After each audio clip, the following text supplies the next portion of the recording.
all the way from the other side over to here. But here on the right is North Africa, and not one species is visible. They've all gone over the hill.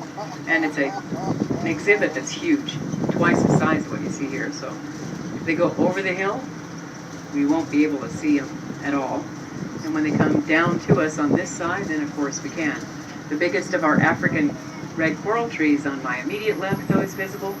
And maybe you'll get a glimpse of the purple orchid tree that is, at this point on my right, listing against two big boulders. So just look up on the right and you'll see that purple blooming tree that will also bloom for only a couple months.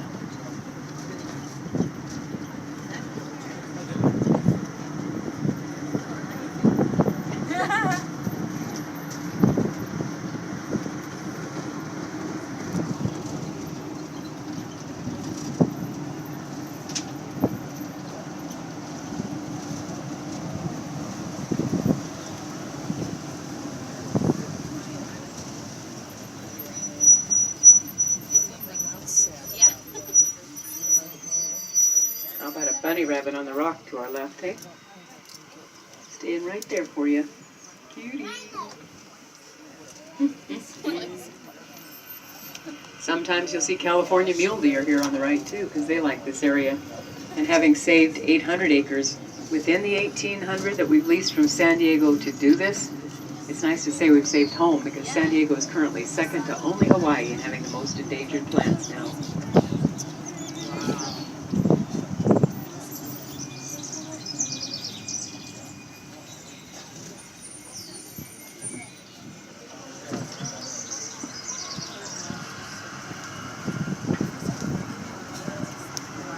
Up the hill on our right in East Africa, the Thompson's gazelle make an appearance.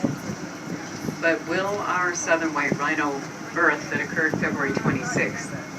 That little male is tough to see and mom protects him still. So 125-pound baby boy, the first one born in 12 years.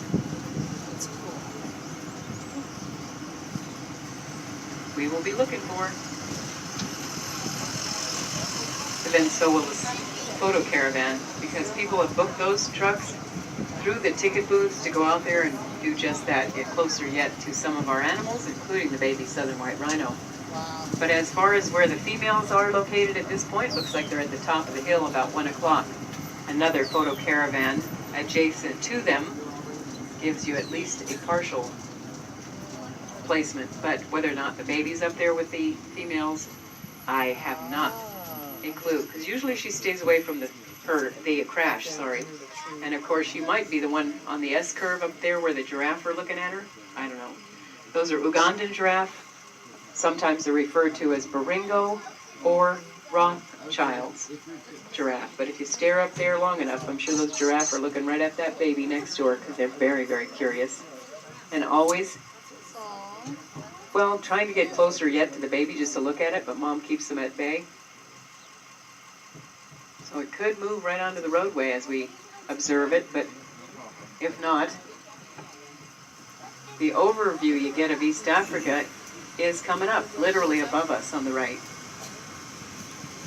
So the foot trail leads you to East Africa's overlook, and that's where I would go today, because that's more often than not the place where that baby is visible. Lions make an appearance on days like this where it's overcast much more easily than when it's 110.